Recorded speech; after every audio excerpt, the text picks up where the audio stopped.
Velkommen til det første modul her på dronepilotuddannelsen. På det første modul her, der skal vi beskæftige os med de love og regler, som der gælder med droneflyvning i Danmark. Og det første, vi tager hul på, det er de regler, som alle skal flyve under, hvis det er, man ikke har en dispensation eller en særlig tilladelse fra Trafikstyrelsen af. De regler, de er i en lovsamling, som er kaldet BL 9-4. BL, det står for bestemmelser om luftfart.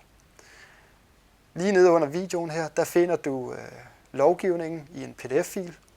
Og jeg vil anbefale dig, at du måske lige printer den ud og har den med hånden, mens at vi gennemgår det her modul her. Så lad os kaste et blik på, hvad der egentlig er, der står i den her BL 9-4.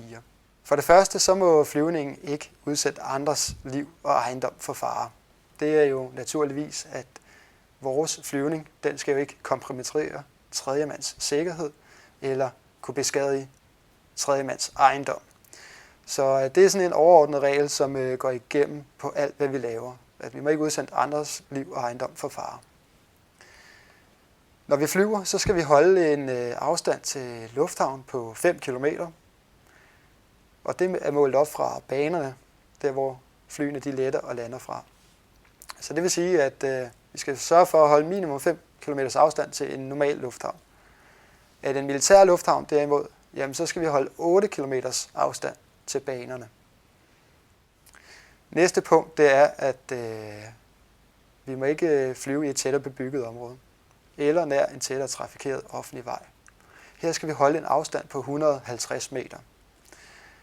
Og hvad er så et tættere bebygget område? Jamen, et tættere bebygget område, det er både beboelse, det er industrikvarterer, det kan være parker eller andre rekreative områder, som ligger inde i byerne eller i umiddelbart tilknytning til byerne, altså lige opad. Så